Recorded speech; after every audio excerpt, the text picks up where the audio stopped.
Hello hello good morning from Amchok 4 Bhojpur Balankha. अहिले चाहिँ हामी हालै तर आज चाहिँ शनिबार फागुनको कति 23 गते नि फागुनको 24 गते आज हामी यो बालाङखादेखि उता हाम्रो चिलाउनेटार सग्रावासतिरको यात्रा हुँदैछ। अब दाङखा हुँदै हाम्रो जन्मस्थान दाङखा हुँदै जाँदैछौँ। पूजनीय बुवा त्यहाँ हुनुहुन्छ, पुरै बेहुलो भन्दा कम देखिनु भएको छैन। दिदी फेरि त्यस्तै, अन्त भान्जा पनि साथमा। अलिक दुःखको कुरा के छ भन्दा पहाडमा रोड छ तर गाडी छैन, अनि त्यही भएर हिँड्दै हिँड्दै हिँड्दै जानुपर्ने। अब पहाडको पानी घटेको छ कि छैन हामीमा सकिन्छ जस्तो चाहिँ लाग्दैन। त्यही पनि बुवाले एकदम सकिन्छ भनेर चाहिँ भन्दैछ। यहाँदेखि लगभग बालाङखादेखि माने भने कति टाढाको यात्रा हो। हामी अब हिँडेरै हाम्रो गन्तव्यलाई पुरा गर्ने सोचमा छौँ। सायद हामी सफल भइन्छ। बुवाले आँट दिएपछि म पनि अब एकदम जोसिएको छु, सकिन्छ भनेर अब लागेको छु। दिदी पनि, भान्जा त अब त्यति साना बिचरा तराईमै जन्मेको मान्छे हो कि उनी तराईमै जन्मी हुर्की बसेको मान्छेले त पहाडमा गुडुङ गुडुङ गुडुङ हिँडिरहेका छन् भनेपछि हामी त यहाँ पहाडमै हामी त जन्मी हुर्किएको पानी खाइ ओरी ठुला भएका लगभग 16-17 वर्षको उमेर चाहिँ हाम्रो पहाडमै बितेको भनेपछि हामी पनि काहीँ न काहीँ हामी पनि पहाडको पानी चाहिँ कम भएको छैन जस्तो लाग्छ। ल यस्तै हो, गाडी चाहिँ छैन, केही नै छैन, रोड मात्रै छ।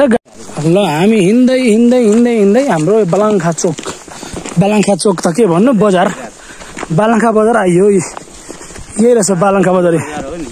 यतातिरको ठुलो बजार भनेको यही हो। ल ऊ त्यो अगाडि चण्डेश्वरी मावि हाम्रो दिदी, ऊ त्यो दिदीले पढ्नु भएको त्यही हो। आमामा थोरै दुःखएर पढ्नु भएको। यहाँ बालाङखादेखि उहाँ धाउनुहुन्थ्यो, अनि मेरी छोरी धाउन सकिन भनेर बुवाले माया लागेर यहीँ बस्ने व्यवस्था नि मिलाउनु भयो। एक दिन खाट पनि मरिमरि बोकेर ल्याइदिनु भयो। म त बिर्सेको छैन त, तपाईँले बिर्से। कुरो चाहिँ यस्तो हो क्या। ल हामी चाहिँ हिँड्दै हिँड्दैछौँ है, कहाँ कस्तो कहाँ पुगिन्छ के हुन्छ म देखाउँदै जान्छु, हेर्दै जानु होला। चाहिँ बालाङखा बजार पहिलेको हेरी धेरै परिवर्तन हो नि त। पक्का घर मधेसतिर तराईतिर जस्तो यत्रा घरहरू बनेछन्। यता यो के हो पनि पानी जमेको, खै माछा पालन जस्तो केही एउटा हेर्न के लाइट साइट पनि छन्। पहिला यस्तो सानो घर मात्रै हुन्थ्यो, अहिले चाहिँ यस्तो दामी क्या पुरै पक्का घरहरू पनि मधेस बराबरकै। आमामा है, धेरै विकास भएछ, धेरै प्रगति भएछ। गाडी त छ तर कहाँ जाने, यो त बिहेमा जानै पर्छ क्या है।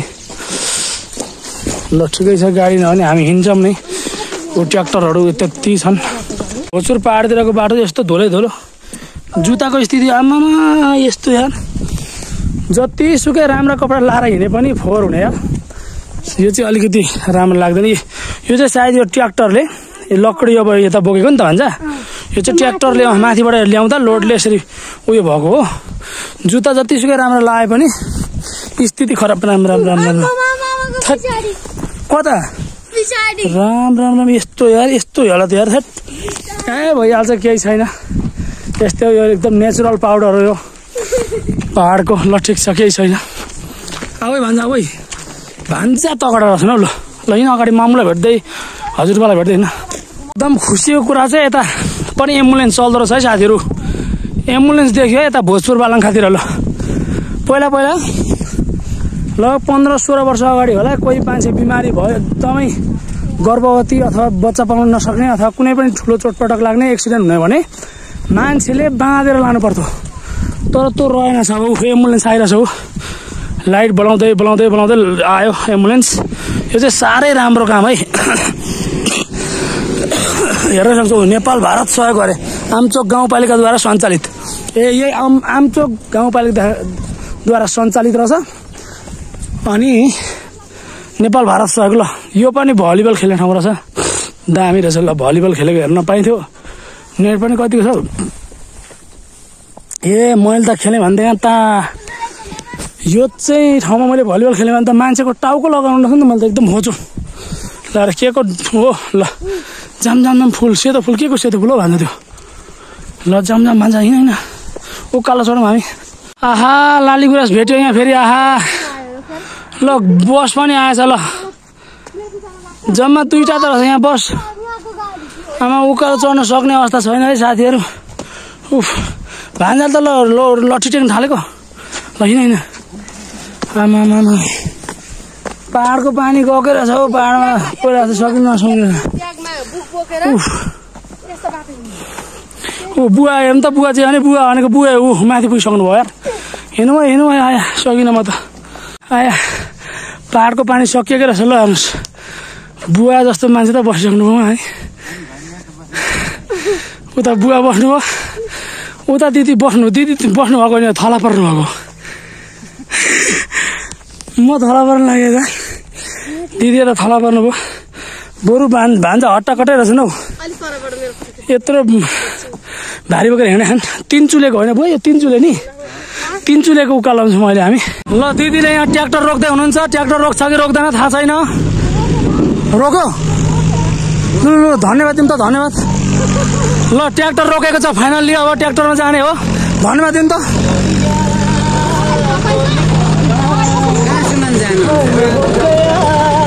ल ट्र्याक्टरमा ल हाम्रो ट्र्याक्टर यात्रा सुरु भयो है साथीहरू ल भान्जा यता बुवा दिदी चाहिँ अगाडि बस्नु भएको छ हिँड्न सकिएन त के गर्नु हो बाजी आचेनमा ल है त बुवा बिस्तारै बिस्तारै ल भान्जा बस ल ट्र्याक्टरमा ओहो ट्र्याक्टर यात्रा ल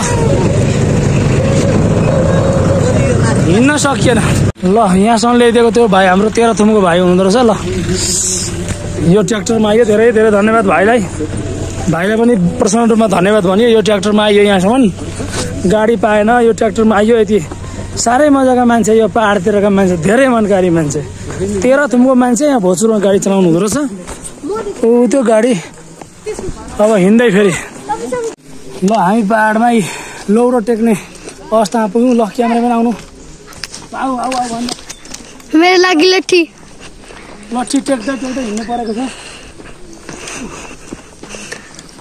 गाह्रो छ हिँड्न नसकिने रहेछ भान्जा अब के गर्नु रोकाइदिउँ मामा अब ल्याउ त हामी भर्खर समेत मधु सर हाम्रो हेड टिचर हामीलाई पढाउनु भएको सर बिचरा उहाँ त स्वर्गीय हुनुहुन्छ उहाँ त बितिसक्नु भयो उहाँकै घरको छेउमा छौँ यहाँ ल फाइनली म चाहिँ 1 कक्षादेखि 5 कक्षासम्म यो जाल्पा प्रावि हो क्लास 1 देखि क्लास 5 सम्म पढेको स्कुल नि बिचरा जाल्पा प्रावि लो हेर्नुहोस् श्री जाल्पा आधारभूत विद्यालय 1 देखि 5 यही स्कुलमा 5 सम्म पढेको मैले स्थापित 2045 हो त नि ओहो यो त यो भवन त बनेको थिएन पहिला यताको मात्र थियो ल यो चाहिँ हो अनि म पढेको स्कुल आइपुगेँ साथी हो 1 देखि 5 कक्षासम्म यही स्कुलमा पढेको म ल नि यस्तो छ स्कुल ल अस्ति तोरण डाँगेको रहेछ उतापट्टि टोयलेट छ यता धारा पनि रहेछ आज शनिबार स्कुल चाहिँ बन्द हो यस्तो छ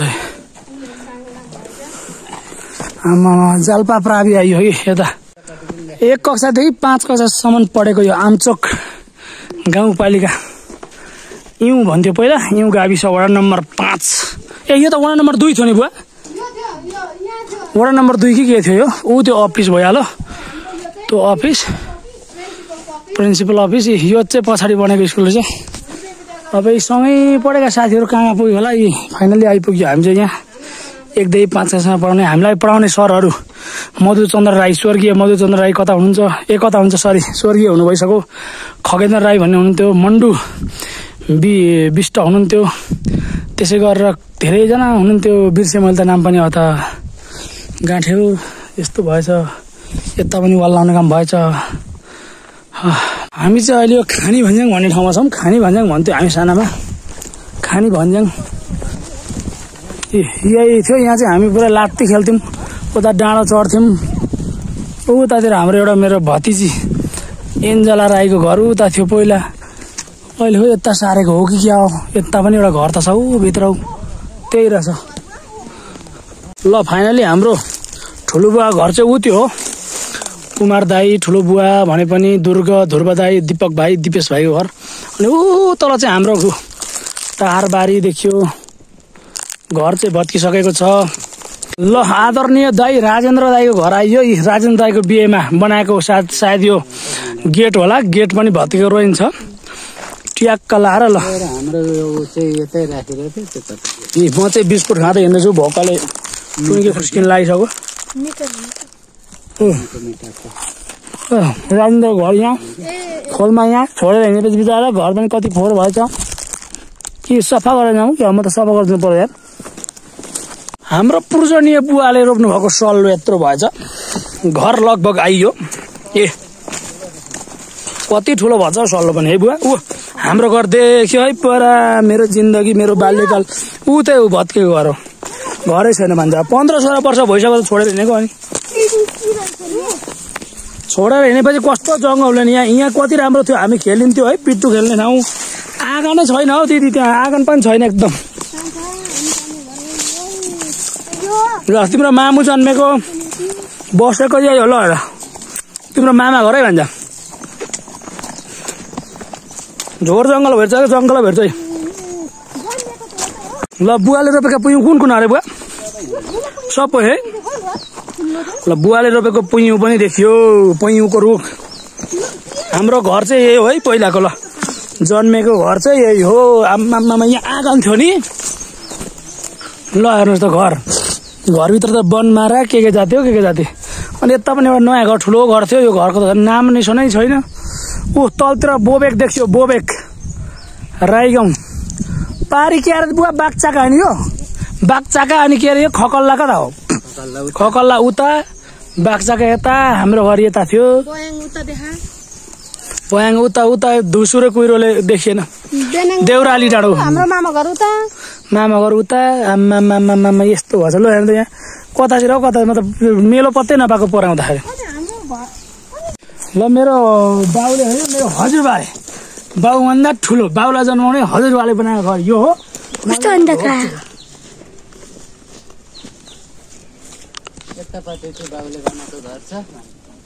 यता फेरि बाउले यता क्यामेरामा यता घुम्नु पर्यो। यो बाउले बनाएको घर पनि ढोगेर जान्छु म यहाँ जन्मे हुर्केँ। देखिरहेको छ आदि। म यहाँबाट माटो लिन चाहन्छु, म घरको माटो लिन चाहन्छु। यो माटो म लान्छु है। ल मेरो घर हो, मैले जन्मेको घर। ल हेट पहाडको पानी अब हाम्रो जिउमा रहेनछ, नसकिँदैछ उकालो गरेर हिँड्न। हेर्नु ल टेकेर हिँड्नु परेछ यार। फ्या फ्या फ्या हुँदै पुरै ऊ सबै लट्ठी टेकेर आउनुभएको छ उता बुवाहरू दिदीहरू। अब यो गाउँ पनि बिदा भइयो, हेरियो, कोही मान्छे पनि हुनुहुन्न। तल तल राई गाउँतिर चाहिँ मान्छे हुनुहुन्छ, यता त छेत्री गाउँतिर हुनुहुन्न कोही पनि। सबै तराई जाने मात्रै, तराई जाने मात्रै। आम्मामा यो पहाडमा ल त फर्सी र काँक्रा कति छन्। ए सरी करेला, इस्कुस। आम्मामामामा तराईतिर लान पो कति खाइन्थ्यो। यो त बाघ पनि पालेको रहेछ फेरि। सानो हो तर यो बाघै हो। ल फाइनली एन्जला हाम्रो भतिजनीको घरमा चाहिँ आइयो। सायद घर त उसकै घर जस्तो लाग्छ, त्यो फोटोमा देखेको। को हो त चिन्नु त बुवा? एन्जलाकै आमा हो। शुभ विवाह भन्ने लेखेको छ। खोइ मान्छे हुनुहुन्न। यता कुतिवा चाहिँ छ। ए कुतिवा कुतिवा कुतिवा भन्नुपर्छ। भाले आम्मामा कौडे भाले हेर्नु न बुवा, लोकल भाले गाँठे। यसलाई चाहिँ किनेर लान पनि हुन्थ्यो नि बरु। आहा यता फेरि थाङ्रो रहेछ यति राम्रो, कति राम्रो घर।